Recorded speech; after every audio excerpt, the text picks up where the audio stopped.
ॐ शन्नो मित्रः शं वरुणः शन्नो भवत्वर्यमा शन्न इन्द्रो बृहस्पतिः शन्नो विष्णुरुक्रमः नमो ब्रह्मणे नमस्ते वायो त्वमेव प्रत्यक्षं ब्रह्मासि त्वमेव प्रत्यक्षं ब्रह्म वदिष्यामि ऋतं वदिष्यामि सत्यं वदिष्यामि तन्मामवतु तद्वक्तारमवतु अवतु माम् अवतु वक्तारम्।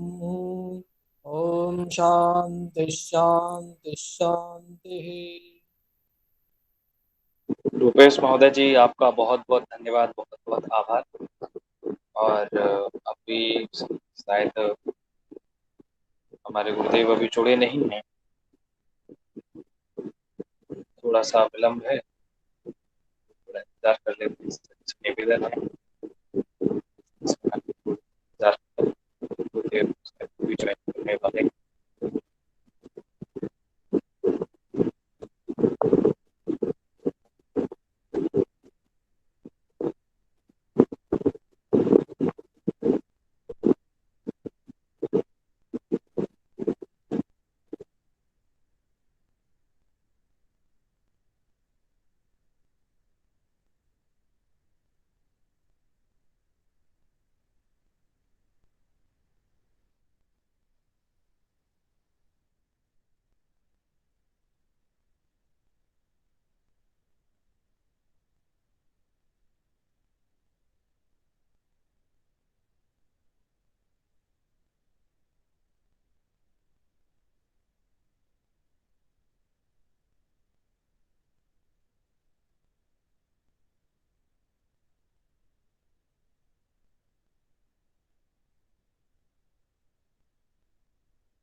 डॉक्टर जितेंद्र सर अभी ज्वाइन करने वाले हैं, थोड़ा सा इंतजार करें। हाँ, आ गए हैं सर, आ गए हैं सर, आ गए हैं। कक्षा शुरू करवा जी सकते हैं जी। जी प्रणाम सर। सर प्रणाम, हरिओम।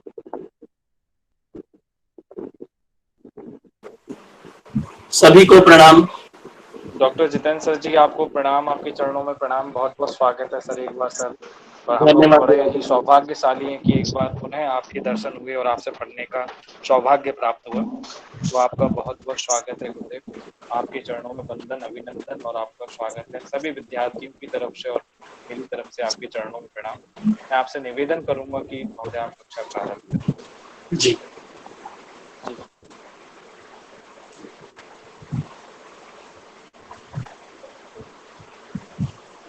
सभी को बहुत बहुत प्रणाम। अपेक्षा करता हूं कि आप सभी जो है मुझसे अवगत होंगे। पहले भी हमने जो है सूचना संप्रेषण के संचार के बारे में जो है हमने पढ़ा था, तीसरी इकाई के बारे में। अब जो है हम 8वीं इकाई पहला प्रश्न पत्र के अंतर्गत जो है हम बात करेंगे आज कि नेट के अंतर्गत जो आपकी प्रथम पत्र है, प्रश्न पत्र है, उसकी जो 8वीं इकाई है सूचना एवं संप्रेषण तकनीकी या सूचना एवं संचार प्रौद्योगिकी, तो उसके अंतर्गत जो है हम आज विषय वस्तु को जो है आगे बढ़ाएंगे। वहां जाने से पहले सर्वप्रथम 3 शब्द जो है हमारे पास जो है आ रहे हैं, तो उसको बढ़ाने के लिए जो है मैं अभी स्क्रीन शेयर करने के लिए जो है कहता हूं कि स्क्रीन शेयर करते हैं हम अभी।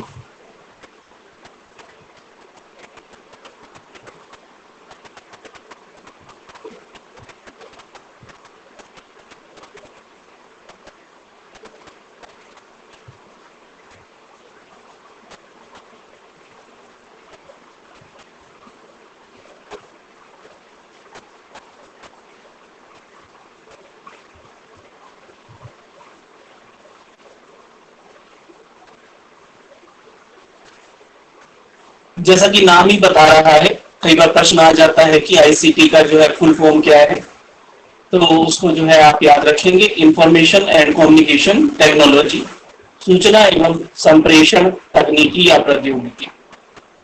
अब यहाँ 3 शब्द जो है हमारे समक्ष आ रहे हैं। पहला है सूचना, दूसरा है संप्रेषण, तीसरा है तकनीकी। अब हमें जो है इन सबसे अवगत होना है। सर्वप्रथम हम देखते हैं सूचना क्या है, कि जो हमें सूचित करे, जिससे हमें किसी कार्य के होने या करने का पता चले, या जिससे जो है हमें हमारे ज्ञान में वर्धन हो, वो कोई भी लिखावट या कोई भी मौखिक संकेत या कोई भी लिखित संदेश हमारे लिए सूचना मानी जाएगी। जब तक सूचना है, सूचना का संप्रेषण भी अनिवार्य है, क्योंकि सूचना जो है उसको एक व्यक्ति से दूसरे व्यक्ति तक हमें संचारित करना है, और जब हम उसे संचारित करते हैं तो संचारित करने की प्रक्रिया को ही हम संचार या संप्रेषण कहते हैं। तो संप्रेषण वह प्रक्रिया है जिसमें सूचनाओं का आदान प्रदान एक व्यक्ति से दूसरे व्यक्ति तक सरलता से किया जा सके। इसके बाद जो नया शब्द आता है हमारे पास वह है तकनीकी। जैसा कि नाम ही आपको बता रहा है तकनीकी, परंतु अगर हम इसे तत्सम शब्द के लिए प्रयोग करें तो प्रौद्योगिकी। तो तकनीकी को जो है कई सारी जो है यहाँ पे जो शिक्षाविद हैं उनमें जो है कई सारे मतभेद हैं, या अलग अलग लोगों के अलग अलग विचार हैं, आप ऐसा भी कह सकते हैं।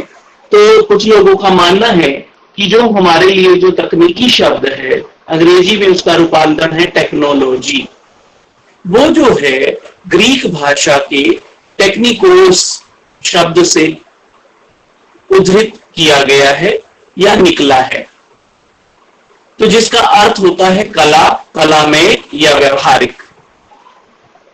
तो इसका मतलब जो भी चीज व्यवहारिक है उसमें तकनीकी है।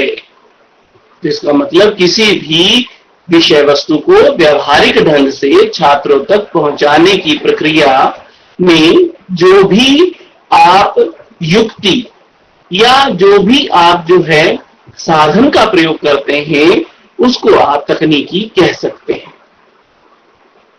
दूसरा कि ग्रीक भाषा के ही ऊपर हमने बात किया कि टेक्निकोस शब्द से जो है यह अवतरित है। अब जो है कई लोगों का, कई शिक्षावलंबियों का यह मत भी है कि यह 2 शब्दों से मिलकर बना है। 2 शब्द हैं जिसका नाम है टेक्ने लोगोस। टेक्ने लोगोस, तो टेक्ने का अर्थ फिर वही वहां से निकल कर आता है कि कला, कौशल या हस्तशिल्प, और जो हमारा लोगोस शब्द है उसका अर्थ है भावाभिव्यक्ति।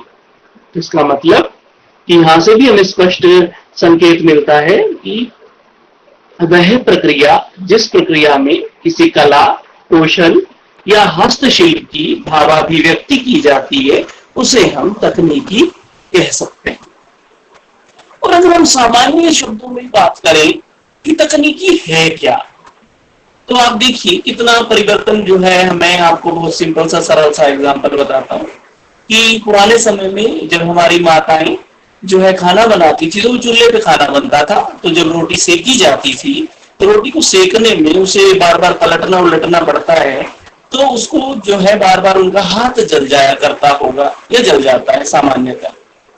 तो उसके लिए जो है किसी व्यक्ति ने या किसी जो है भावात्मक व्यक्ति ने देखा कि उनकी माता का या जो है उनके किसी प्रिय का हाथ जला, तो उसने जो है उसको तकनीक लगाई कि कैसे इस हाथ को जलने से रोका जाए। तो आविष्कार के रूप में, टेक्नोलॉजी के रूप में चिमटा हमारे समक्ष आया। ऐसे ही जब कुएं का पानी भरा जाता है तो कुएं के पानी में पहले जो है सीधा रस्सी डाल देते थे और फिर जो है उस बाल्टी को निकालते थे, तो उसमें बहुत सारा बल लगता है, बहुत शक्ति लगती है। परंतु किसी व्यक्ति ने उसे जो है ध्यान से देखा, उसका अध्ययन किया और लगा कि कोई तकनीक ऐसी होनी चाहिए कि जिससे बाल्टी सरलता से चली जाए और जब भरकर आए तो उतना बल, उतनी शक्ति, उतना परिश्रम ना करना पड़े।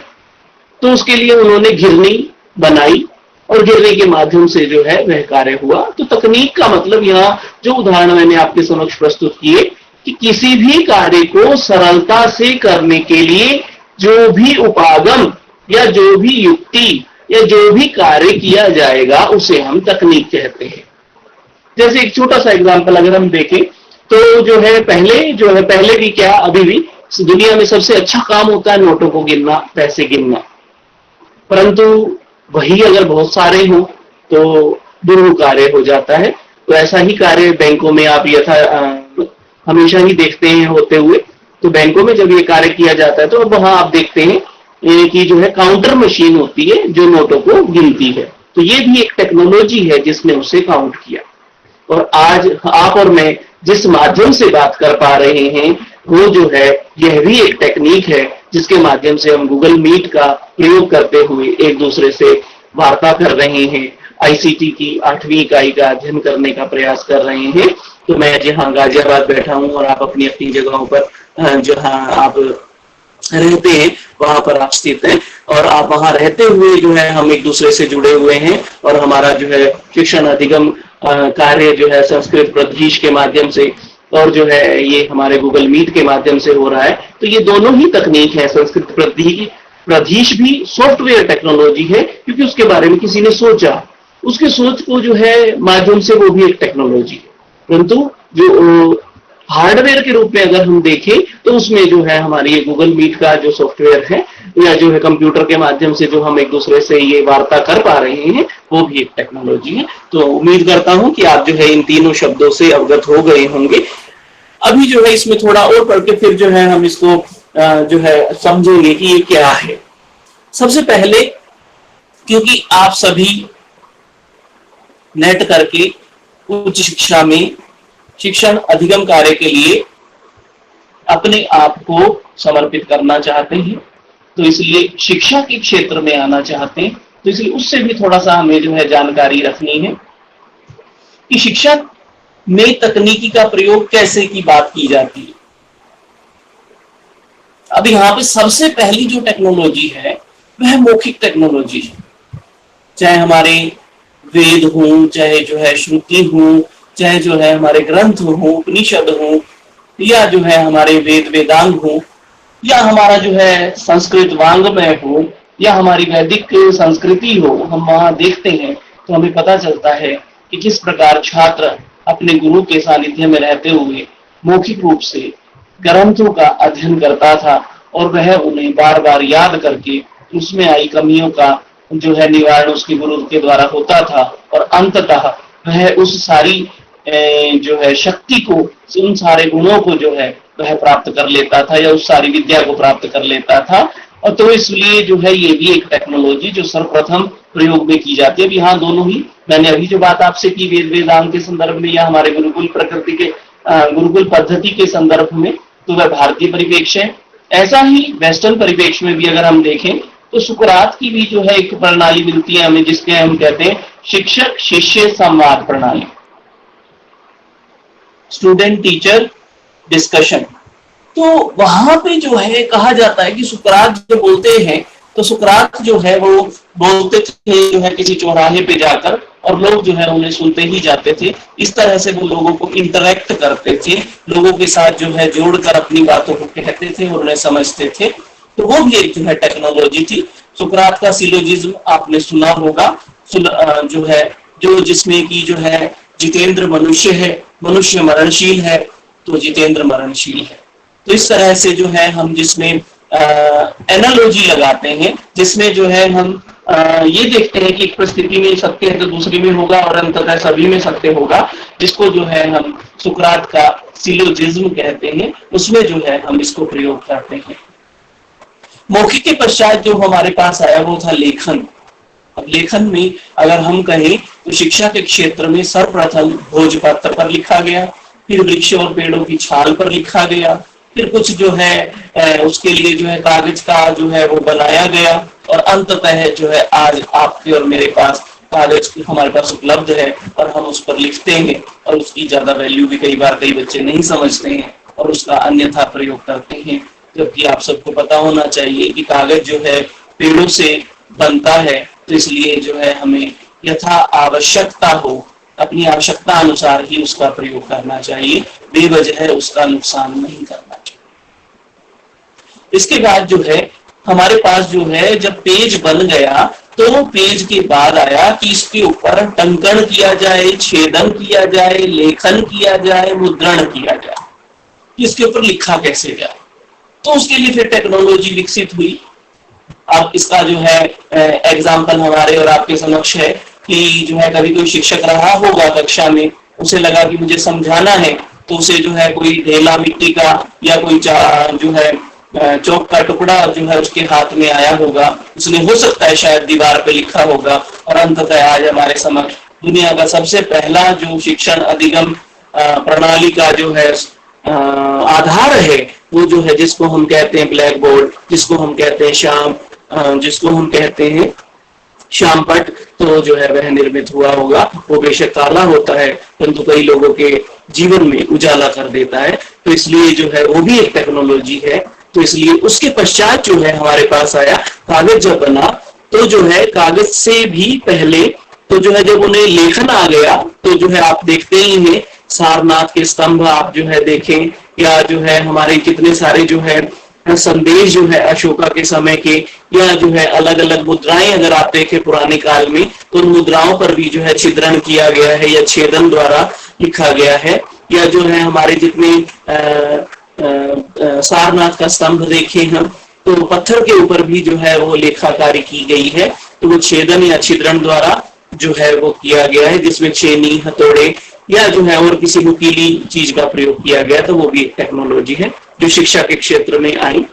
उसके पश्चात अब हम मॉडर्न में आ जाते हैं, क्योंकि जो है मुद्रण तक आते आते जो है लगभग समझिए कि जो है हम 19वीं शताब्दी में पहुंच गए। तो शिक्षा के क्षेत्र में टेक्नोलॉजी ने जो सर्वप्रथम कदम रखा, वो रखा था खेल के रूप में, और उस खेल को जो है सिडनी प्रेसी ने शिक्षण मशीन के रूप से बनाया था, जिसमें जो है प्रश्न दिए जाते थे, उन प्रश्नों के उत्तर देते थे। जब तक सही उत्तर आप नहीं दे देते तब तक आप अगले प्रश्न पर नहीं बढ़ सकते थे। तो ये जो शिक्षण मशीन है, ये सर्वप्रथम इसे आप इंडियन टेक्नोलॉजी कह सकते हैं, सॉरी इसे टेक्नोलॉजी कह सकते हैं, जो शिक्षा के क्षेत्र में सर्वप्रथम प्रयोग हुई खेल के रूप में, जिसे जो है अमेरिका के अंदर ओहियो विश्वविद्यालय के अंदर सिडनी प्रेसी जो है व्यक्ति थे, प्रोफेसर सिडनी प्रेसी, उन्होंने जो है इसका निर्माण किया और खिलौने के रूप में शिक्षण मशीन का प्रयोग शिक्षा क्षेत्र में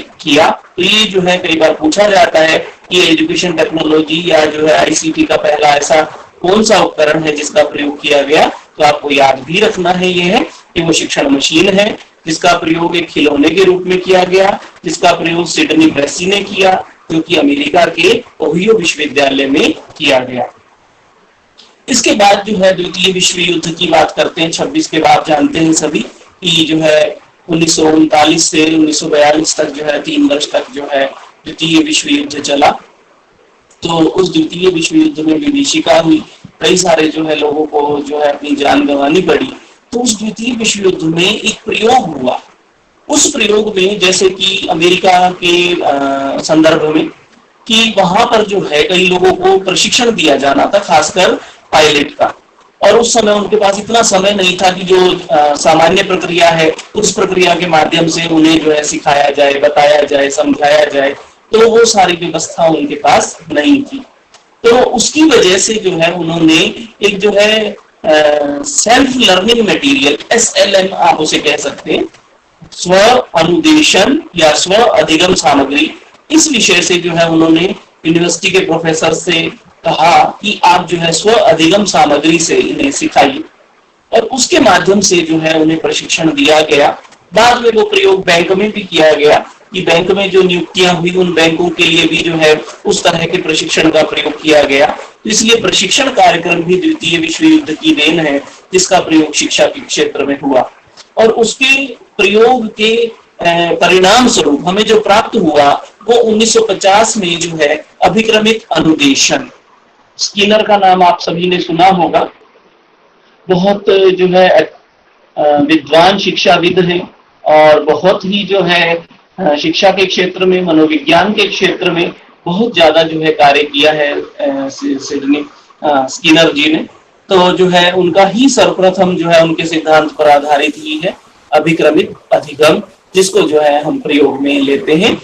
अभिक्रमित का मतलब ही होता है एक निश्चित क्रम में जो है विषय वस्तु को स्थापित कर दिया जाता है और फिर उसे छोटे छोटे चरणों में जो है हम सीखते हैं। यहाँ तक आपको कोई प्रश्न, कोई दुविधा या कोई संशय हो तो कृपया पूछ सकते हैं आप।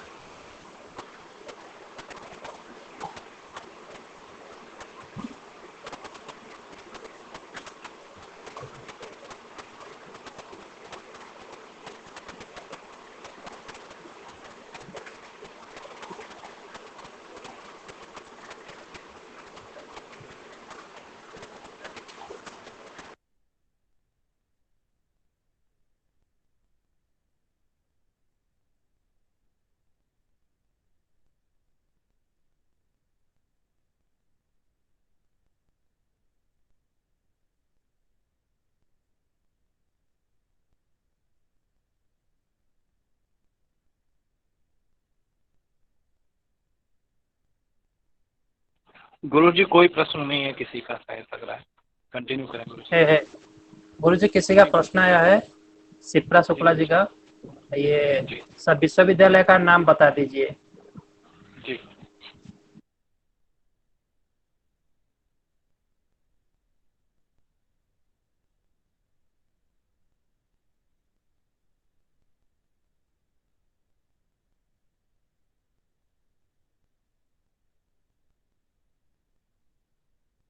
विश्वनाथ महोदय जी, एक बार क्वेश्चन पुनः रिपीट कर दीजिए, लगता है गुरुजी तक आवाज नहीं पहुंची है। शिप्रा जी, आप प्रश्न क्या पूछ रहे थे, फिर से बता दीजिए आप। विश्वविद्यालय का नाम। सिडनी प्रेसी जो शिक्षण मशीन थी, उसका अमेरिका में जो विश्वविद्यालय था उसका नाम थोड़ा सा स्पष्ट नहीं हुआ था। किस विश्वविद्यालय से हुआ था इसका? ठीक है गुरुजी, आते ही बता देंगे आप। लगता है गुरुजी एग्जिट हो गए नेटवर्क इशू की वजह से। अभी जैसे ही ज्वाइन होंगे पुनः एक बार आप प्रश्न को दोहरा लेंगे गुरुजी।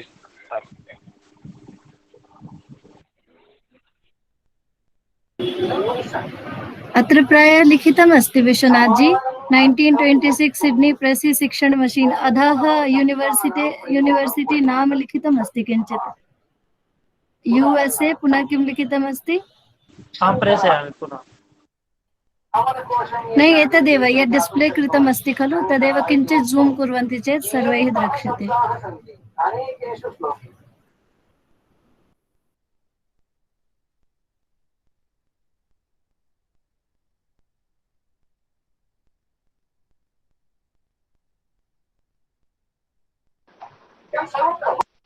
विश्वनाथ जी। जी गुरुजी, प्रणाम। हाँ, आवाज आ रही है साफ? जी हाँ ठीक है, अभी ठीक है। हाँ, मैंने चैट बॉक्स में देखा किसी ने लिखा आवाज साफ नहीं आ रही, सर फिर से रिज्वाइन करिए। तो वो जो प्रश्न था, सिडनी प्रेसी ने जो है 1926 में ओहियो विश्वविद्यालय में शिक्षण मशीन के रूप में सर्वप्रथम टेक्नोलॉजी को प्रयोग में लिया, खिलौने के रूप में।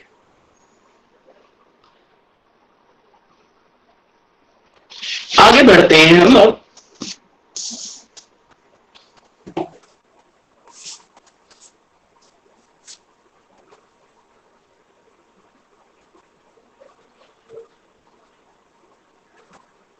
अब दो चीजें यहाँ पे आपको जो है समझनी है। कई बार प्रश्न इसमें आ जाता है, जो लोग जो है शिक्षा शास्त्र को जानते हैं वो इससे अवगत भी होंगे, नहीं जानते तो अब उससे जो है आप समझ लीजिए कि तकनीकी दो तरह से शिक्षा में, शिक्षा जगत में, शिक्षण कार्य में, प्रयोग में या लाई जाती है, प्रयोग की जाती है। कि तकनीकी जो है यहाँ पे हमें समझना है कि शिक्षा की तकनीकी और शिक्षा में तकनीकी। तो यहां सर्वप्रथम हमें समझना है कि शिक्षा में तकनीकी क्या है।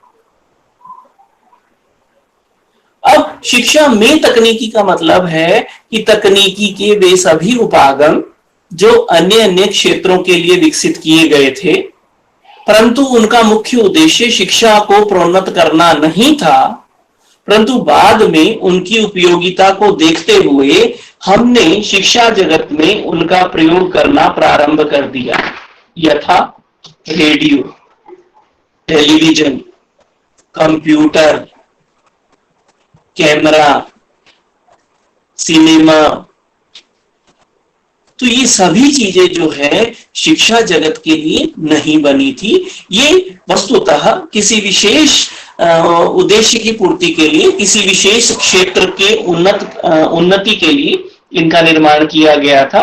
परंतु उनकी उपयोगिता और उपादेयता को देखते हुए शिक्षा के क्षेत्र में भी इनका प्रयोग किया गया। तो इस प्रकार की तकनीकी को हम शिक्षा में तकनीकी कहते हैं। और अगर पेपर में पूछे कि शिक्षा में तकनीकी के उदाहरण क्या हैं, तो आप बताएंगे रेडियो, टेलीविजन, कंप्यूटर, इंटरनेट, या जो है हमारे जितने भी जो है उपकरण हैं वो सारे, जैसे कि प्रोजेक्टर, ये सारे के सारे शिक्षा के लिए नहीं बने थे, परंतु किसी विशेष उद्देश्य से बनाए गए थे। परंतु शिक्षाविदों ने जब इन्हें जांचा और देखा कि ये शिक्षा के लिए भी उपयोगी हो सकते हैं, तो इस प्रकार के उपकरणों को हम कहते हैं शिक्षा में तकनीकी।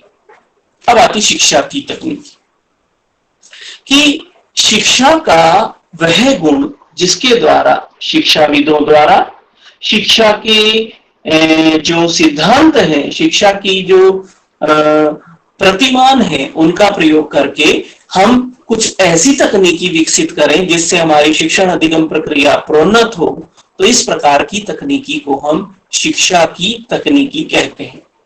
तो शिक्षा शास्त्र के संदर्भ में अगर हम बात करेंगे तो हमारे पास अगर हम कहें सूक्ष्म शिक्षण, हम कहें जो है अनुरूपण शिक्षण, हम कहें शिक्षण प्रतिमान, हम कहें शिक्षा के शिक्षण विधियां, प्रविधियां, तकनीकें, ये सभी शिक्षा की तकनीकी के अंतर्गत आता है।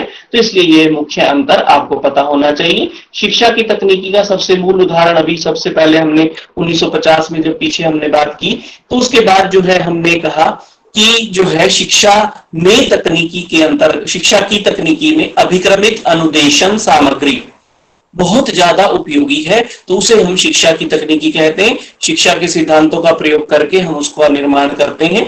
तो मैंने वहां कहा 1950 में शिक्षण अधिगम तकनीकी, तो जो है शिक्षा अभिक्रमित अनुदेशन सामग्री। तो अब उसके बाद अगर हम देखें तो आप देखते हैं कितना परिवर्तन आ गया। आज हम ऑनलाइन मोड से एक दूसरे के समक्ष शिक्षण अधिगम कर रहे हैं। तो ये जो टेक्नोलॉजी है, चाहे वो कंप्यूटर के साथ है, चाहे इंटरनेट के साथ है, चाहे अन्य तकनीकी के साथ है, आज जो है हमें पढ़ने के लिए जो है बैजू का ऐप है बच्चों को स्कूल की पढ़ाई करने के लिए।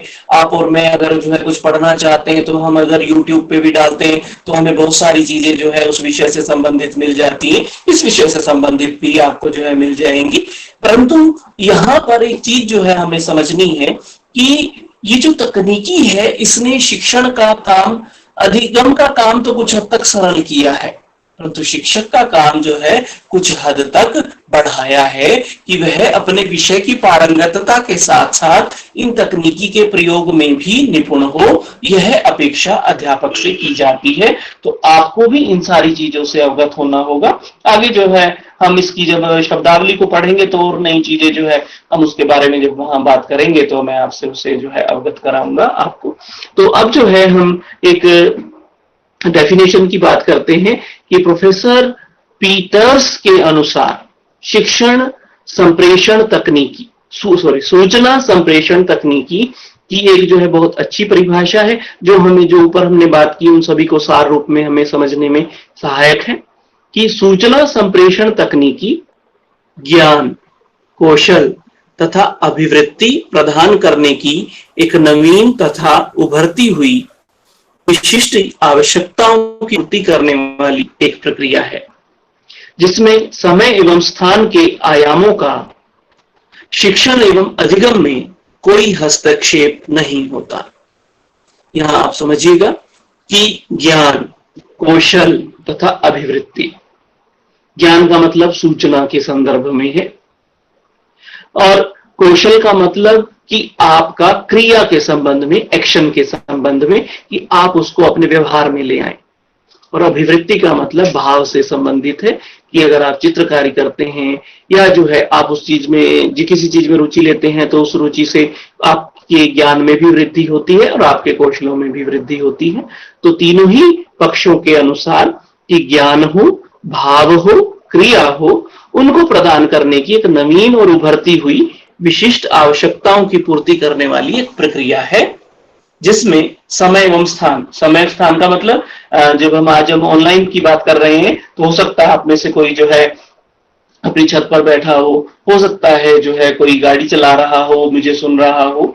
तो इसलिए समय एवं स्थान के आयामों का शिक्षण एवं अधिगम में कोई हस्तक्षेप नहीं होता। मतलब कि किसी को सीखना है तो anywhere learning, any time learning, कि कहीं भी सीख सकता है, किसी भी समय सीख सकता है। तो यह शिक्षण सूचना संप्रेषण तकनीकी का मुख्य आधार है, anywhere learning, any time learning.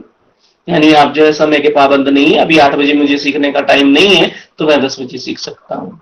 तो अगर आप में से कोई जो है हमारे साथ नहीं जुड़ पाया है तो ये जो है संस्कृत प्रधीश पर जो है ये लेक्चर जो है अपलोड कर देते हैं, तो जो है वहां से आप जो है सीख सकते हैं। तो इसलिए आप अपनी सुविधा अनुसार, इसका मतलब कि अधिगम करता अपनी सुविधा अनुसार, अपने समय अनुसार और जो है साथ ही साथ अपनी स्थान की उपलब्धता के अनुसार या अपनी आवश्यकता अनुसार सीख सकता है। तो यह सूचना संप्रेषण तकनीकी की जो है सर्व सुलभ जो है परिभाषा जो है प्रोफेसर पीटर्स के द्वारा जो है दी गई है। अब हम बात करते हैं प्रकृति की, कि सूचना संप्रेषण की प्रकृति क्या है। अब आप में से जो है सभी संस्कृत के विद्वान हैं, कृपया कोई आप में से मुझे बताएगा कि प्रकृति से जो है हमारा क्या संदर्भ है, कि प्रकृति से जो है हम क्या कहना चाह रहे हैं, कि प्रकृति है क्या।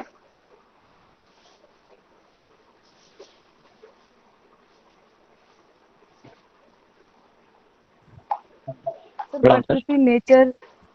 हाँ, प्रकृति नेचर, शालिनी बिल्कुल सही कहा आपने। परंतु जो है वो कर्ता भी होती है प्रकृति, किसी कारण को करने वाला। हाँ, अगर जो है आप उसमें जो है हमारे दर्शन के संदर्भ में कहेंगे तो आप प्रकृति पुरुष वाली प्रकृति भी कह देंगे। परंतु मैं जो है केवल ये सारी चीजें आपने बिल्कुल सही कहा। परंतु प्रकृति जब हम कहते हैं, हम कहें कि शालिनी की प्रकृति क्या है, तो जो है क्या उत्तर होगा? स्वभाव। तो जब हम स्वभाव की बात कर रहे हैं तो स्वभाव के संदर्भ में और भी शायद कोई कुछ कहना चाह रहा था। रोहित जी सर, प्रणाम। हाँ, प्रणाम। प्रकृति में सर नेचर, स्वभाव की शिक्षण कैसा होना चाहिए, उसमें क्या क्या गुण होने चाहिए और उसके द्वारा मतलब उसकी जो प्रकृति माने होती है कि उसके जन्मजात गुण शिक्षण में वाकई में वास्तविक में उसकी अंतर्निहित गुण क्या है, वो सर प्रकृति के अंतर्गत आ जाता है। तो यहाँ जो है बहुत अच्छे जो है शालिनी और रोहित ने उत्तर दिया। अब जो है हम इसी को जो है समझते हैं। प्रकृति का मतलब है स्वभाव से, समझ रहे? जिसकी है आपको स्वीकृति, जिसके कारण है आपकी स्वीकृति, उसे ही कहते हैं प्रकृति। यानी हमारे ही गुण जो हमें पता है और उन्हीं गुणों की वजह से शायद कोई हमें जानता है, तो वो हमारी प्रकृति कहे जाते हैं। तो इसलिए प्रकृति का मतलब यहां पे है कि हम उस विषय वस्तु के संबंध में जब कुछ बोले, जैसे कि बल्ब, अगर मैं बोलूं बल्ब, विद्युत बल्ब, तो मुझे बताना पड़ेगा उसकी प्रकृति क्या है। आप समझ जाएंगे कि विद्युत बल्ब की प्रकृति प्रकाश देना है, वह विद्युत से संचालित होता है, तो आपको उसकी प्रकृति स्वतः ही पता चल गई। तो यहां हम सूचना संप्रेषण तकनीकी की प्रकृति की बात कर रहे हैं। तो उसकी प्रकृति क्या है, उसको जो है हम अग्रसारित कर रहे हैं। सर्वप्रथम है सूचनाओं का संकलन एवं संग्रह करती है, कि जो भी सूचना संप्रेषण तकनीकी है उसका सबसे पहला काम है सूचनाओं का संग्रह करना। सूचना लिखित भी हो सकती है, सूचना मौखिक भी हो सकती है। सूचना लिखित एवं मौखिक दोनों भी हो सकती है। तो इसलिए उसके अनुरूप ही हमें जो है सूचना संप्रेषण तकनीकी के किसी उपागम का प्रयोग करेंगे हम, तो जो है उसका मूल कार्य जो है वो है कि वो जो है सूचनाओं का संकलन एवं संग्रह करती है। दूसरा कि यह सूचनाओं का संप्रेषण करती है। संकलन और संग्रह के पश्चात संप्रेषण। संप्रेषण का मतलब प्रसार, संप्रेषण का मतलब एक व्यक्ति से दूसरे व्यक्ति तक, एक संस्था से दूसरी संस्था तक, एक जगह से दूसरी जगह तक उन सूचनाओं का संचार करना। तो उसके लिए हम सोशल मीडिया का भी उपयोग कर सकते हैं और उसके लिए हम जो है नॉन सोशल मीडिया का भी प्रयोग कर सकते हैं। जैसे कि अभी हम जो बात कर रहे हैं ये सोशल मीडिया नहीं है, अगर हम सिर्फ गूगल मीट की बात करते हैं तो ये नॉन सोशल मीडिया है, परंतु यही जब यूट्यूब पे जो है आप देखेंगे तो वो सोशल मीडिया हो गया। तो दोनों ही काम में क्या कर रहा है, ये सूचनाओं का संप्रेषण। तो किसके माध्यम से हो रहा है, सूचना एवं संप्रेषण तकनीकी के माध्यम से। तीसरी चीज क्या है कि सूचनाओं की प्रोसेसिंग करती है। प्रोसेसिंग आप समझ रहे होंगे, जैसे आजकल आप देखें कि कई सारे ऐप आते हैं, ऐप जिसमें जो है हमने मान लीजिए वीडियो रिकॉर्ड किया और जो है हम उसमें देखते हैं कि कहीं कोई कमी है तो हम उसके अकॉर्डिंग जो है ऑडासिटी जो है एक आता है जिसमें हम अपनी आवाज को अकॉर्डिंग उसमें चेंज कर सकते हैं। अगर हमने कोई वीडियो रिकॉर्ड किया है तो स्क्रीन कास्ट ऑटोमेटिक जो है आता है, उसमें हम उसके अकॉर्डिंग जो है जो उसमें त्रुटियां हैं उनको जो है ठीक कर सकते हैं। और यही प्रोसेसिंग टेक्निक आप देखिए कि जो है आप सभी ने जो है एक मूवी का नाम सुना होगा कि शायद उसमें एक गाना था प्यार किया तो डरना क्या। तो वह जो है उस मूवी को जो है उस समय जब बनी थी वो तो जो है वो ब्लैक एंड व्हाइट थी। अब वो ब्लैक एंड व्हाइट मूवी को जो है सूचना की प्रोसेसिंग टेक्निक से उसके अंदर कलर भर दिए गए और फिर से उसको जो है कलर वर्जन रिलीज किया गया। और ऐसे ही बहुत सारी कई सारी फिल्में हैं, उनको प्रोसेस करके उसको जो है वो किया गया।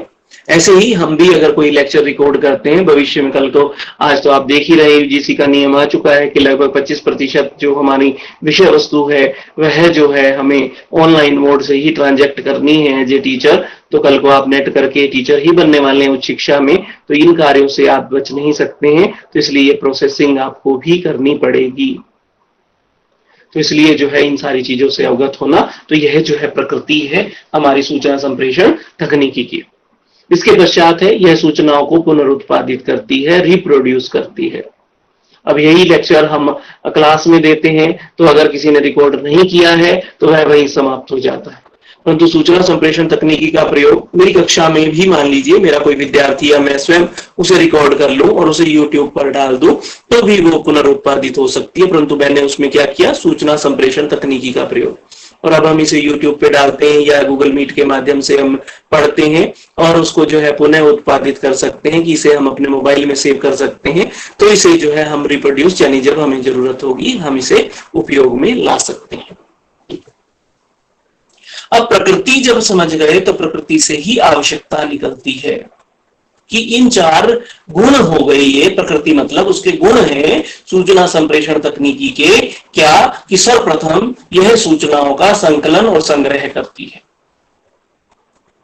अब सूचनाओं का संकलन और संग्रह मतलब इकट्ठा करना, एकत्रीकरण। जब इकट्ठी हो गई तो उसका संप्रेषण करती है। संप्रेषण का मतलब एक स्थान से दूसरे स्थान, एक व्यक्ति से दूसरे व्यक्ति, एक संस्था से दूसरी संस्था तक या एक देश से दूसरे देश तक उन सूचनाओं का संप्रेषण करना। तीसरा प्रोसेसिंग करना। प्रोसेसिंग का मतलब उन्हें और उन्नत बनाना और बेटर बनाना और ज्यादा जो है प्रभावी बनाना और ज्यादा जो है लाभकारी बनाना। पुनरुत्पादित करना का मतलब as and when required it can be used, कि जब हमें जरूरत हो, जब हमें आवश्यकता हो हम उसका प्रयोग कर सकें। अंग्रेजी में शब्द होता है SOS, यानी जब हमें जरूरत हो हम उसे प्रयोग कर सकें। प्रकृति के बाद है आवश्यकता। अब इन्हीं में से आवश्यकता हमारे पास निकल कर आती है कि शिक्षा की बढ़ती हुई मांग की पूर्ति हेतु। आप और मैं सभी जानते हैं कि भारत की अगर हम देखें, शिक्षा की बात करें तो हम जो है सभी विद्यार्थियों को जो पढ़ने में अभिवृत्त हैं या पढ़ने के लिए इंटरेस्टेड है, उनकी रुचि है, उन सभी को शिक्षा विद्यालयों में, उन सभी की शिक्षा महाविद्यालयों में, विश्वविद्यालयों में कराने में सक्षम नहीं है हमारा ढांचागत संरचना, इंफ्रास्ट्रक्चर।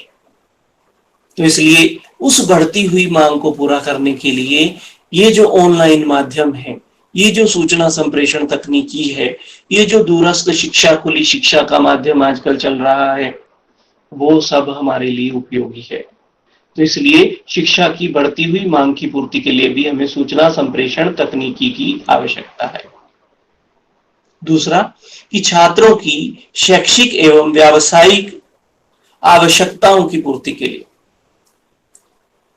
कि शैक्षिक मतलब कि जो कोर्स वो कर रहा है, जो पढ़ाई वो कर रहा है उससे संबंधित, व्यावसायिक मतलब जिस व्यवसाय में वह जाना चाहता है उससे संबंधित। आज आप देखते हैं कि शिक्षा के संदर्भ में आपके परीक्षा फॉर्म हो, आपका ऑनलाइन असेसमेंट हो, आपकी परीक्षाएं हो, वे सभी ऑनलाइन माध्यम से कराई जाती हैं, कराई जा सकती हैं, कराई जाएंगी। और इसी प्रकार ही व्यावसायिक कि आपके जो है फॉर्म अगर आपको भरना है, कहीं आपको टीचर बनना है या कहीं आपको जो है वैकेंसी आई है, आपको उस वैकेंसी के सापेक्ष अप्लाई करना है, तो आप वहां का ऑनलाइन फॉर्म भरते हैं, वहां का फॉर्म डाउनलोड करते हैं, फिर आप उसमें अपना फोटो अपलोड करते हैं, फिर आप जो है उस पूरे फॉर्म को भरते हैं, फिर उस पूरे फॉर्म को भरने के बाद जो उसकी निश्चित प्रक्रिया है, फीस आप ऑनलाइन उसकी पेमेंट कर देते हैं, और फिर वो जो है एक कॉपी आपके पास मेल से आ जाती है, आप उसे सबमिट कर देते हैं, तो और आपकी कॉपी उनके पास सबमिट हो जाती है और ईमेल तुरंत आपके पास आ जाता है कि आपका जो फॉर्म है वो स्वीकृत किया जाता है। तो ये जो है ये व्यावसायिक आवश्यकताओं की पूर्ति के लिए, इसी प्रकार कि कहाँ कहाँ वैकेंसी निकली है, वो सारी चीजें भी जो है आजकल हमें ऑनलाइन सूचनाएं मिल जाती हैं, तो वह भी जो है सूचना संप्रेषण तकनीकी के माध्यम से हमें उस सारी चीजों को जो है ज्ञान और नॉलेज भी हमें उससे मिलती है। इसके बाद शिक्षण अधिगम प्रक्रिया को रुचिपूर्ण, सरल, सुगम एवं बोधपूर्ण बनाने। आज जो है कई सारे ऐप आ गए हैं, उन ऐप्स के माध्यम से आप जो है ऑनलाइन क्विज कर सकते हैं, उन ऐप्स के माध्यम से आप विषय वस्तु को संचालित और साथ ही साथ उत्पादित कर सकते हैं। तो आप जो है उनका उपयोग करके अपनी कक्षा में शिक्षण में उपयोग कर सकते हैं, जिससे कि बच्चे रुचि लें, उन्हें वह सरल लगे, उनके लिए वह सुगम हो तथा उन्हें उनका बोध हो जाए। तो यह भी सूचना संप्रेषण तकनीकी की आवश्यकता है, जिसके लिए अध्यापक उसका प्रयोग करता है। तो सबसे बड़ी जो हम शुरू से ही बात कर रहे हैं, एक खुली एवं दूरस्थ शिक्षा में यह उपयोगी है, क्योंकि हमारे पास हमारा इंफ्रास्ट्रक्चर इतना नहीं है कि हम सभी हमारे विद्यार्थियों को स्कूल कॉलेजों में दाखिला देके और जो है फेस टू फेस टीचिंग की लर्निंग के माध्यम से या जो है जो औपचारिक शिक्षा के माध्यम से शिक्षण दे सके। तो इसलिए इस आवश्यकता की पूर्ति के लिए भी हमें सूचना संप्रेषण तकनीकी की आवश्यकता है। आगे बढ़ते हैं।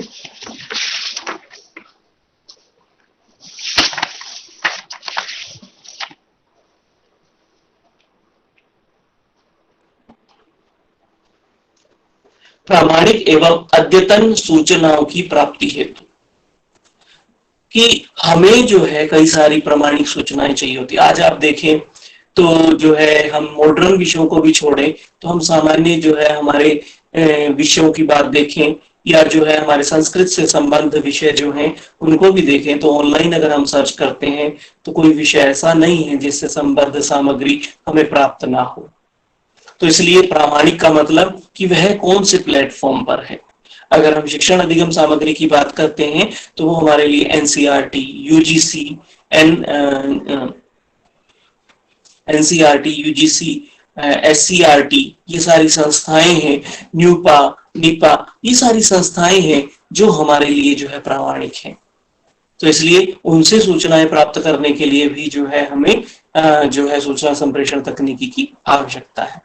अद्यतन, अप टू डेट, कि आज के समय अनुसार कितनी उसमें परिवर्तन आ गया है, कितना उसके अंदर जो है चेंज हो गया है, इन सारी चीजों को भी जानने के लिए हम प्राप्त कर सकते हैं। जैसे नेट की बात करें तो जो है कभी उसकी एलिजिबिलिटी कंडीशन, पीएचडी की बात करें तो पीएचडी के लिए भी जो है कभी 2008 का गाइडलाइन आ जाता है, कभी 2012 का गाइडलाइन आ जाता है, कभी 2016 का गाइडलाइन आ जाता है, 2018 का गाइडलाइन आ जाता है। तो इसलिए इसी प्रकार नियुक्ति के लिए भी अगर हम बात करें तो वह भी उसी से प्रभावित होती है। तो इस प्रकार शिक्षा पॉलिसी की बात करें तो एनसीईआरटी और एनसीईटी के माध्यम से हमें जो है वो शिक्षा पॉलिसी के बारे में जो है उनकी अद्यतन सूचनाएं हमें प्राप्त होती हैं। तो इसके लिए भी हमें आवश्यकता है कि हमें जो है जो अद्यतन लेटेस्ट सूचनाएं हैं उन सब की जानकारी हो, चाहे वो जो है हमारे विषय से संबंधित हो या किसी अनौपचारिक विषय से संबंधित हो, ताकि समय अनुसार हम अपनी कक्षा में या कक्षा की इतर गतिविधियों में उनका प्रयोग कर सकें। इसके बाद है पाठ्य सामग्री विकास हेतु, कि पाठ्य सामग्री के विकास के लिए, अब जब आप पाठ्य सामग्री की बात कर रहे हैं तो यहाँ जो है आपको समझना होगा कि सूचना संप्रेषण तकनीकी के माध्यम से, आज कभी हम बात करें अगर हम जो है आज से लगभग 20 वर्ष पहले की, तो जब जो है ये हमारे पास जो है व्हाट्सएप, फेसबुक या जो है जो हमारा टेलीग्राम या अन्य इस तरह के जो है सोशल मीडिया प्लेटफॉर्म नहीं थे, या इंटरनेट का प्रयोग इतना ज्यादा जो है उद्धत तरीके से नहीं किया जा रहा था।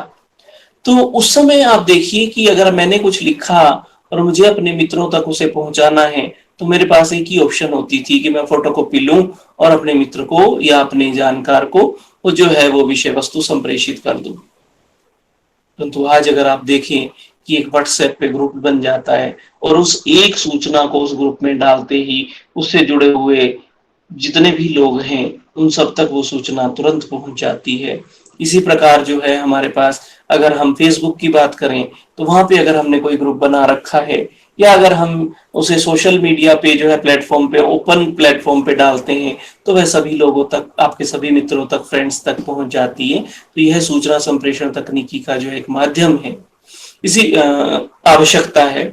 इसी प्रकार जो है हम पाठ्य सामग्री की बात कर रहे हैं तो पाठ्य सामग्री विकास की, पाठ्य सामग्री विकास मतलब लेखन के बाद जो है उसका जो है हम उसका टंकन के बाद प्रूफ रीडिंग के बाद जो है उसका विषय अनुसार जो है हम उसको जो है हेडिंग्स और जो है सब हेडिंग्स और जो है उसका क्राइटेरिया, उस क्राइटेरिया के अनुसार जो है उसे व्यवस्थित करते हैं। तो इन सभी में जो है हमें टेक्नोलॉजी उपयोग में आती है। तो जो है पाठ्य सामग्री निर्माण में चाहे उसे टाइपिंग करनी है, आजकल तो जो है गूगल का आप देखते हैं कई खासकर अंग्रेजी में और जो है हिंदी में भी कई जगह मैंने देखा, तो जो है आप अगर स्पीच टू वर्ड्स, तो स्पीच टेक्नोलॉजी है कि आप बोलते जाएंगे और वो लिखता जाएगा। तो अगर किसी का भाषा में जो है लिखित भाषा ज्यादा अच्छी नहीं है तो वह बोलेगा और जो है कंप्यूटर आपको लिखकर वह जो है विषय वस्तु तैयार कर दे देगा। तो इस प्रकार जो है उनकी प्रिंटिंग के लिए भी जो है आप देखते हैं और उसके साथ साथ जो है उनको पब्लिश करने के लिए भी, तो ये सारी की सारी टेक्नोलॉजी भी आजकल आप जानते ही होंगे कि जो पुस्तक वाला है वो भी टेक्नोलॉजी का प्रयोग करता है, जो पुस्तक लिखने वाला अध्यापक है वो भी उस टेक्नोलॉजी का प्रयोग करता है, जो प्रकाशक है वो भी करता है, जो वितरक है वो भी करता है। तो इस प्रकार पूरी प्रक्रिया में जो है पाठ्य सामग्री विकास में इसका प्रयोग होता है।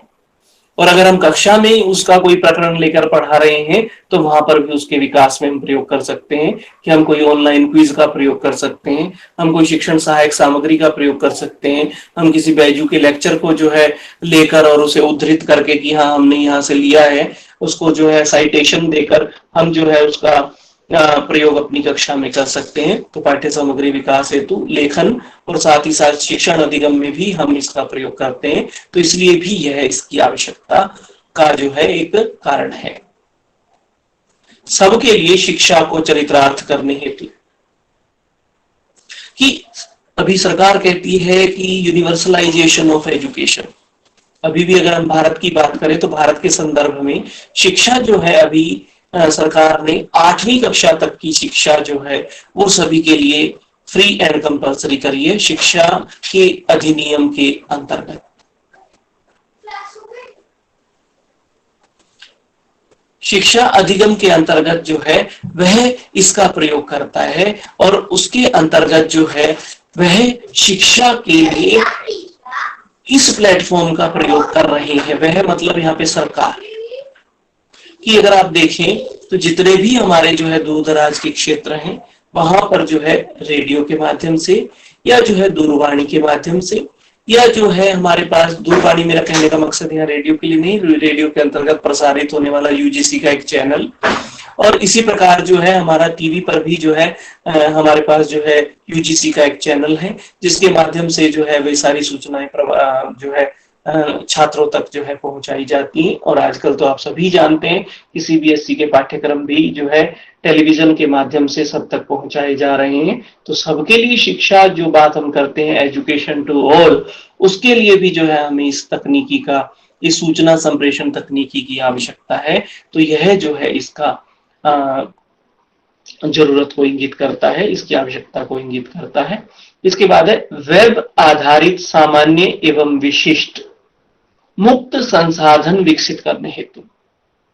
वेब आप सभी जानते होंगे कि जिस तरह टीवी में चैनल होते हैं उसी प्रकार इंटरनेट पर हम वेब ब्राउजर से जब सर्च करते हैं, गूगल में आप कुछ भी डालकर जब आप सर्च करते हैं तो उसको सर्च करने के पहले जो है आप जैसे youtube.com की बात करें हम, तो वो जो है YouTube का जो है वेब एड्रेस है।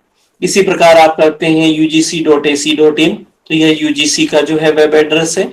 अगर आप करते हैं जो है ncert.ac.in, तो ये जो है एनसीईआरटी का वेब एड्रेस है।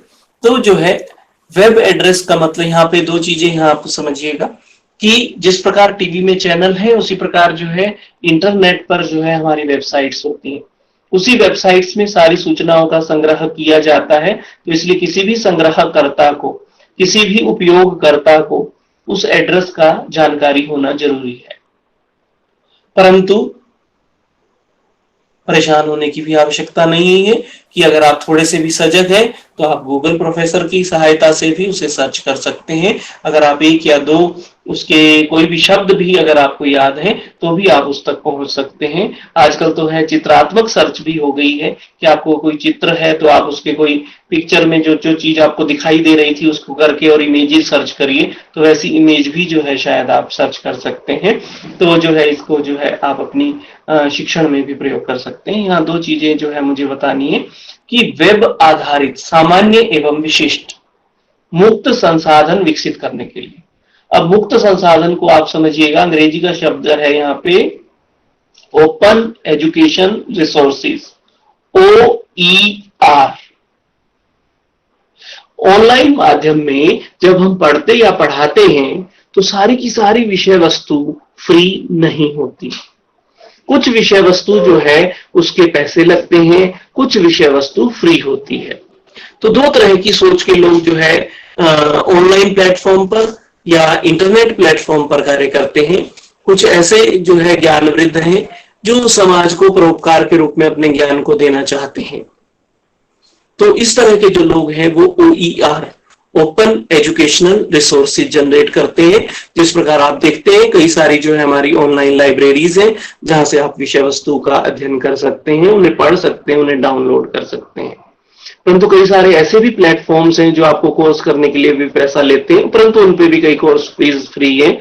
जैसे canvas.com अगर हम बात करें तो ये भी जो है एक ऑनलाइन प्लेटफॉर्म है जहां से आप ऑनलाइन जो है विषय वस्तु से संबंधित कोई कोर्स, अपनी विषय वस्तु से संबंधित कोई कोर्स कर सकते हैं ऑनलाइन, परंतु उसकी कुछ निर्धारित फीस है तो आपको वो फीस देनी होगी। उसको जो है हम कहते हैं MOOCs, MOOCs, massive online open course.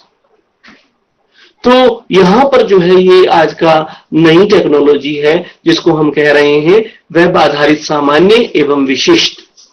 सामान्य का मतलब ओपन टू ऑल, विशिष्ट का मतलब for a specific group of persons it can be used. जो सबके लिए है उसमें जो है सभी लोग जो है भाग कर सकते हैं। जो विशिष्ट है तो उसके लिए एक निश्चित हमने जो है अर्हता बना दी है। उस अर्हता के आधार पर वे विद्यार्थी या वे लोग जो है उसमें सहभागिता कर सकते हैं। तो ये भी जो है एक तरीका है, यहाँ पे जो है हम उसका प्रयोग करते हैं। तो दो चीजें मैंने आपको बताई। अगर हम सामान्य की बात करें तो OER, ओपन एजुकेशनल रिसोर्सेज, की आप अपना लेक्चर रिकॉर्ड करिए, उसे ऑनलाइन भेज दीजिए, जो आपके विद्यार्थी होंगे उसे सुन लेंगे। उनको लाभ होगा। और अगर आप जो है लगता है कि आप बहुत विशिष्ट हैं, आपका जो है बताने का तरीका अलग है, तो आप अपना एक ही जो है उसको जो है मूक के माध्यम से, मैसिव ओपन ऑनलाइन कोर्स के माध्यम से आप जो है उसको ऑनलाइन ऑफर कर सकते हैं। और अगर आप जो है एक निश्चित ऑथेंटिसिटी और एक निश्चित जो है सम्मान प्राप्त कर लेते हैं, तो आप उससे पैसे भी अर्जित कर सकते हैं, आप उससे धन भी उपार्जित कर सकते हैं। इसके बाद अंतिम बिंदु पर हम आएंगे, वह हमारे पास दुर्गम एवं दूर दराज के क्षेत्रों तक शिक्षा पहुंचाने हेतु। मुझे इसे समझाने की जरूरत नहीं है, ये पॉइंट अभी ही हो रहा है कि हम जहाँ दिल्ली एनसीआर में हैं, और आप जो है हो सकता है कोई अपने अपने क्षेत्र में पूरे भारत में अलग अलग जगह हो, या हो सकता है कोई दिल्ली में हो, कोई मध्य प्रदेश में हो, तो इसलिए आप अपने क्षेत्र में इन सारी चीजों से अवगत हो रहे हैं। तो यह सूचना संप्रेषण तकनीकी की उपादेयता है कि हम जो है अपने अपने घरों में स्थित होते हुए भी ज्ञान का अधिगम कर पा रहे हैं, शिक्षण अधिगम कर पा रहे हैं, ज्ञानार्जन कर पा रहे हैं। तो जो है दूर दराज के क्षेत्रों तक भी पहुंचाया जा सकता है कि जो है रेडियो के माध्यम से, टेलीविजन के माध्यम से, इंटरनेट के माध्यम से या ऑनलाइन टेक्नोलॉजी के माध्यम से हम विषय वस्तु को ग्रामीण क्षेत्रों में, पहाड़ी क्षेत्रों में, दुर्गम क्षेत्रों में, जंगल या जो है जंगल से या आदिवासी क्षेत्रों में जो है हम उन्हें पहुंचा सकते हैं, प्रसारित कर सकते हैं, ताकि वहां रहने वाला विद्यार्थी भी शिक्षा से वंचित ना रहे और हमारा सबके लिए शिक्षा को चरितार्थ करने का जो हमारा स्वप्न है भारत सरकार का, वो पूर्ण हो और सभी शिक्षित हो, सभी लाभान्वित हो, सभी उन्नति करें, सभी सफल बने। इसी कामना के साथ मैं जो है अपने शब्दों को विराम दूंगा। यहाँ तक जो है आपको कोई प्रश्न हो तो आप पूछ सकते हैं। किसी का प्रश्न हो तो एक एक करके आप अपने प्रश्न पूछ लें गुरुजी से। नमस्ते सर। हाँ, पूजा बोल रहे? Yes sir. सर शिक्षा की तकनीक थोड़ा स्पष्ट नहीं हुआ है। शिक्षा की तकनीक, अच्छा ठीक है। देखिए शिक्षा की तकनीक जो है, आप शिक्षा शास्त्र के विद्यार्थी बीएड कर लिया आपने पूजा? जी सर, मैं मास्टर कर रही हूँ श्री लाल बहादुर शास्त्री विद्यापीठ से योग में। नहीं वो ठीक है, अच्छी बात है, परंतु मैं ये पूछना चाह रहा हूँ शिक्षा शास्त्र से संबंधित कोई कोर्स किया आपने बीएड या एमए? नो सर, मैंने बीकॉम किया हुआ है सर। कोई बात नहीं बेटा, मेरी बात को ध्यान से सुनिएगा फिर। Okay sir. हाँ देखिए, शिक्षा की तकनीकी, शिक्षा में तकनीकी में तो आप समझ ही गए हैं कि तकनीकी की बात कर रहे हैं, तो हम ये कह रहे हैं कि शिक्षाविदों द्वारा शिक्षा में संबंधित सिद्धांतों का प्रयोग करके उसके लिए जो उपागम विकसित किए गए हैं, उसके माध्यम से जो तकनीकी प्रयोग में लाते या करते हैं, उनको जो है हम शिक्षण अधिगम की तकनीकी कहते हैं। जैसे हर एक विषय को पढ़ाने के लिए अलग अलग तकनीक होती है। जैसे अभी आपने कहा आप बीकॉम है, तो जो है आपके बिजनेस स्टडीज को पढ़ाने के लिए जो टेक्निक यूज होगी वो इकोनॉमिक्स के लिए नहीं हो सकती। जो आपके अकाउंटेंसी को पढ़ाने के लिए जो टेक्निक यूज होगी वो जो है हिंदी को पढ़ाने के लिए या अंग्रेजी को पढ़ाने के लिए यूज नहीं हो सकती। तो इसलिए हर एक विषय वस्तु के जो विद्वान हैं, उन्होंने उस विषय वस्तु को विद्यार्थियों तक सरलता से पहुंचाने के लिए जो भी विधियां, प्रविधियां, तकनीकें या उनको करने के लिए, पढ़ाने के लिए जो प्रतिमान विकसित किए हैं, मॉडल्स बनाए हैं, उनको हम जो है शिक्षा की तकनीकी कहते हैं। धन्यवाद सर, स्पष्ट हो गया। Thank you so much. Okay बेटा, और कोई?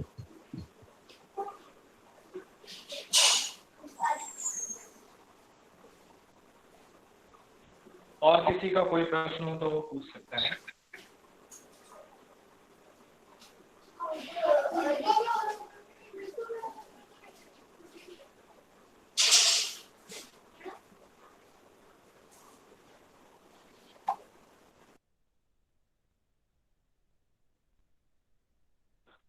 गुरुदेव शायद किसी का प्रश्न नहीं है, सबको क्लियर है। आपने इतने अच्छे से अध्ययन करा है तो सभी के से क्लियर हो गया है पूरा अच्छे से। चलिए, तो बहुत अच्छी बात है।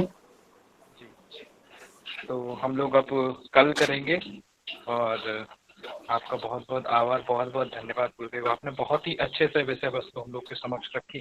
सारा विषय बहुत जी महोदय, आप कुछ कहना चाह रहे थे? Hello sir. हाँ रितिका। सर मेरा बस एक अनुरोध था कि जो आपने तकनीक की शिक्षा और तकनीक में शिक्षा जो दो चीजें समझाई, हम्म। अगर वो एक्सप्लेनेशन जो लिखित रूप में मिल जाती तो सही रहता, बस इतना सा अनुरोध था। हाँ कोई बात नहीं, वो भी जो है आप पहुंचाने का प्रयास कर करेंगे। देंगे, कक्षा के हाँ बाद जी ग्रुप में सर। शेयर कर दें। जी, ग्रुप में शेयर कर दिया जाएगा वो। Okay sir, okay okay.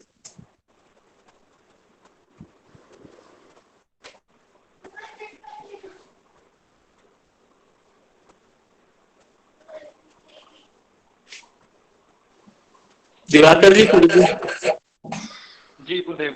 जी जी जी गुरुदेव। तो जो है आज की फिर सभा विसर्जित करें। जी जी गुरुदेव, अब हम लोग कल मिलेंगे। हाँ। बहुत बहुत धन्यवाद गुरुदेव, बहुत ही अच्छे से आपने विषय वस्तु हम लोग को बहुत अच्छे से क्लियर हुआ। और सभी विद्यार्थियों की तरफ से बहुत बहुत धन्यवाद गुरुदेव आपको कि आपने अपना बहुमूल्य समय हम लोग के लिए निकाला इस समय। और पुनः हम कल मिलेंगे इसी समय 5:30 से 6:30 बजे। तो आपके चरणों में प्रणाम करते हैं। बहुत बहुत धन्यवाद, आपके चरणों में प्रणाम। आपका भी बहुत बहुत आभार, धन्यवाद। जी प्रणाम करता हूँ। प्रणाम सर। नमस्ते सर। नमस्ते विश्वनाथ, बढ़िया है? बस सर ठीक है सर, आप कैसे हैं? हाँ मैं भी ठीक हूँ। रिकॉर्डिंग बंद कर दो अब तो। Sorry sir.